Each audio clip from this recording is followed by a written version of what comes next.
Hey, what's up, guys? It's your girl, G, the dope storyteller with an exquisite video here as always, and I am so excited because for one, I am outside. I am having my favorite snack, ice cream. Yeah, here it is, and you're going to excuse me because there are some noise distractions kidogo. Yeah, you're going to excuse me for that, and I'm very sorry, guys. But I'm going to be very audible for you to hear me. Yeah, so there's no excuse. Anyways, as kids, most of us used to listen to what our parents would say to each other. So when they had a disagreement, yeah, and we would observe that. And currently, some of us are using the same thing, as in the same mechanism that our parents used to do. The words they used to throw at each other, maybe, yeah, we're using them in our relationships to date, and that is very wrong because your parents are your parents, and I am sure their marriage survived, but your relationship, let alone marriage, is not going to survive. So watch out for that. Just do you. Don't copy what your parents or guardians or whatever, yeah, did with their relationship. Now, when you're talking of relationships, the two sides, the good and the bad. The good is when you walk along the beach holding hands, the laughs until your sides ache, the dinner dates, the movie nights, all that, or whatever thing that you do to make yourselves happy. On the other hand, is the bumpy side of it, and you should know how to deal with it. Mostly it's done by communication. So that is what we are doing today. We are going to talk about communication, and specifically how poor communication leads or can end a relationship. Um, I want you to close your eyes and try to remember the best moment that you've ever had with your partner. Oh, that is the very best. Amazing. So, with your eyes still closed, can you try to remember the worst disagreement that you've ever had with your spouse? I know some of us don't even want to go there because you might even have broken up sababu ya your disagreement that you had. Now, guys, without being judgy, I want us to talk about the things that we did back then or we still do right now, and they put our relationships in jeopardy. First, I want to ask you a question. How do you react, or what do you do when you're angry at your partner? Some of us throw stuff at our partners, which is very wrong. You should never be violent. Um, some of us do what? Can crush stuff, yell, um, you pretend not to listen. The best thing to do is walk away, walk out, let the environment cool, and also your partner is going to cool down, of course, because you're not there and they're not seeing you. I don't know, yeah. So that is going to help a lot. Come back when you're thinking straight and you're ready to talk about the misunderstanding. You know, yeah, because if you're mad, you're not going to solve anything the right way. The disagreement can just escalate and end to a place where you didn't want it to end. And yeah, it is going to be messy. Rather, if you do it the right way, if you come and you talk with your partner, well, uh, that problem is going to be solved amicably, and yeah, you will just move on with your relationship. The other thing is think about the best timing. When we talk about timing is when you're mad at your partner and you've not yet told them about it. Maybe they did something earlier and you have not yet approached them about it. um, for instance, tuseme nimekosana na boyfriend yangu sababu alifanya kitu mchana. So I think the best time to do it is when we're maybe getting ready for bed, or I suggest we go out on a date, of course, or maybe make him his favorite meal. That is when you're eating and you're like having a small conversation, or even after, because of the table etiquette or whatever. Yeah, that is the time that you should tell your partner like, babe, today I didn't like the way you were getting so cozy with my best friend.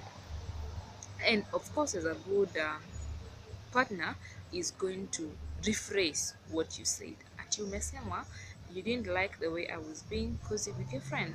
Then wewe, because you're not mad, you're very calm, utamwambia yes, I didn't like it at all. Na yeye sababu environment is already created, a very conducive and good environment for that conversation. Utamwambia um, like seeing the man now anasema like, I am very sorry, I never intended to be that cozy with that person and make you uncomfortable and hurt your feelings maybe. So utamwambia, it's okay baby, I understand. Then atakuuliza, is there anything else? This is someone who cares about your feelings, so atakuuliza, is there anything else? And because hakuna, utamwambia no, that's it for now, like yeah, you didn't do anything else. Then definitely you'll be like, okay, I'm so sorry, and yeah, I love you so much. You see, hiyo environment ilikuwa ishakreatiwa, imekuwa so good, and the problem was solved so easily and without drama, unless you are a drama person. But if you're not, you and you want to keep that person, like the relationship is worth fighting for, our egos uh, get the best part of us, and it is not good. We should like lower our ego if we want the relationship to work. Yeah. Now the other thing is focus on being heard and listening. That is being a sender and also being a recipient. When you're talking, you are the sender, and the other partner is your the recipient. When he is talking and you're listening, I'll be the listen the I mean the I'll be the receiver, he's going to be the sender. Sorry for that. Yeah. So you have to focus on both sides.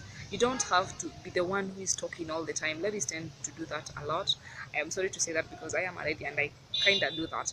But we should give each other time. I can talk for about 45 seconds to 1 minute, and then I'll let you speak.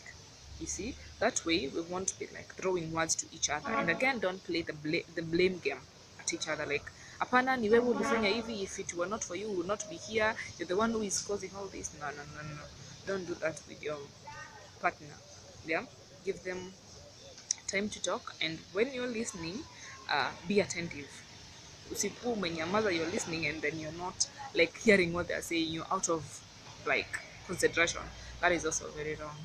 um, and when you're doing that, you're being heard and you listening, also make your partner feel that enyewe ananisikiza, anajua kitu namwambia, anaelewa, and we are on the same boat.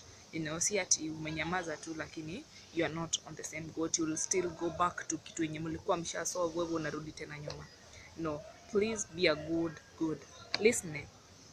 The other thing is how responsive are you in terms of I want your attention. You see, or for instance, like I have been talking to you, telling you how my day was, and you're not even being responsive. Unaniambia, okay, sawa, you're tired, ni sawa, pole. You see, that is not good enough. Try to do something better than that, like a better response than that. Kama kuna huyo kijana, we were trying to know each other, tulikuwa tujajuana vizuri, but yeah, we were in the process. So one of these times nikamtext nikamwambia, hey, I am so tired and hungry, and instead ya huyu mtu kuniambia like oh, you're tired, I'm so sorry about that, but can you try and relax, and if you're hungry, if you get time, go out and get a snack, or I'll bring you some takeout, ya vitu kama hizo, like ananipatia suggestions. Instead aliniambia ati, oh, ni sawa, pia mimi nimechoka hata na nasikia njaa. Really, you don't have to do that. Okay, because mimi nilikaa nikaona, if this is what I'm signing up for, then I'm out. Kwa nini? I don't want this. I don't want somebody who I cannot like get the attention. You get? Give me your best. Respond to me accordingly. Usianze tu kuniambia very short answers like, okay, sawa, pole, hakuna shida. Respond accordingly. That helps. Yeah, and your partner is going to feel appreciated, and that you're also listening, our previous point, you're listening. Another thing is how regularly do you check in? As in, tuseme your partner ameenda job ama you both go to work, and when do you call? Like, do you call to check in kama alifika poa job, kama he's had his lunch, kama how is work going, atarudi home saa ngapi? You know, those are things that matter.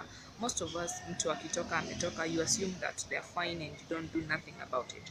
That is very wrong. uh, you should be able to check in, call them like out of nowhere, mwambia hey, how are you, I love you, you know, that feels so good. Hey, pia mi naweza kupenda kuambiwa hivyo. It feels like you're being loved, you're being appreciated in the relationship. uh, Tuseme mtu kwa working area, there are all sorts of behaviors even around, you know, si lazima hapo job, even around hapo. So there is somebody who has been preying on your partner, like anamfisia.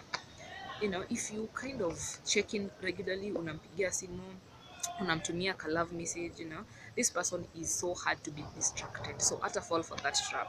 This guy is going to be yours, loyal to you. He or she won't get distracted. Sawa. So that is very good and very very helpful. Communicate with your partner. That is the power of it. Like, amekosa to fall into that temptation just because you communicated earlier. You see, yeah, Kajo, there's somebody who cares. So whatever is being offered there, you're offering better. You know, yeah. The other thing is, do you allow your partner to touch you when you're mad at them? Do you? Do you? Yeah, I know most of us, like mimi nikikuwa ndani hatupendi kushikwa, like yeah, you just want to have your space, like tell them what you have to tell them, like akikuwa uko mbali, then maybe if you solve it kidogo mnaweza ongea, you know, you can like touch each other. But it's also good when you're solving a problem, let your partner maybe hold your hand, you know, that is so soothing. Holding hands is also some intimate kind of communication, you know. Yeah, anakuambia tu, anakuelezea the causes of whatever thing you did, ama yeah, this happened and one two led to whatever, you know. Yeah, or whenever they're just like apologizing for the mistake, you know. Yeah, let them touch you, let them hold you. That way itakuwa so easy to solve that problem. Yeah, being physically in touch is some awesome kind of communication, so try and do that. Although it's hard for some of us, but try and do it, you'll find it so amazing.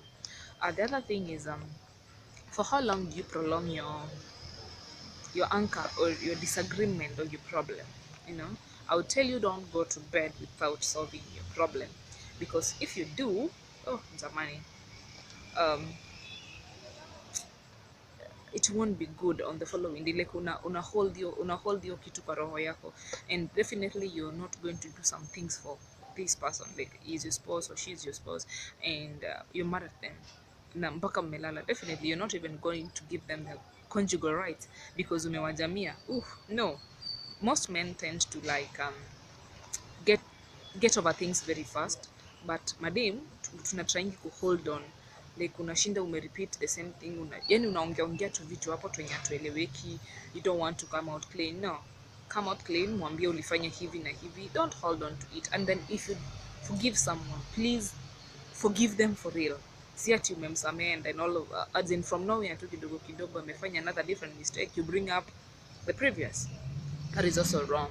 Try and solve your problems before you go to bed, and make sure you've let them go. Like, let bygones be bygones. Ishapita ishapita, and you're over that mistake na ushamsamehe na ashasikia like alifanya makosa. That is what I'm trying to say. So I can take forever talking about the things that we get wrong and maybe end our relationships, but with our communication. So I am just going to end there for today. And if you think this information is very useful or helpful to you, please don't forget to click that thumbs up button. Uh, I'd also like you guys to share on the comment section, um, maybe your experiences, or ni nini unafanya na ni nini haufanyi out of the things that I have told you. And if you're new here, please don't forget to subscribe. If you're not new, don't forget to share, and I'll see you next Wednesday. Bye, guys.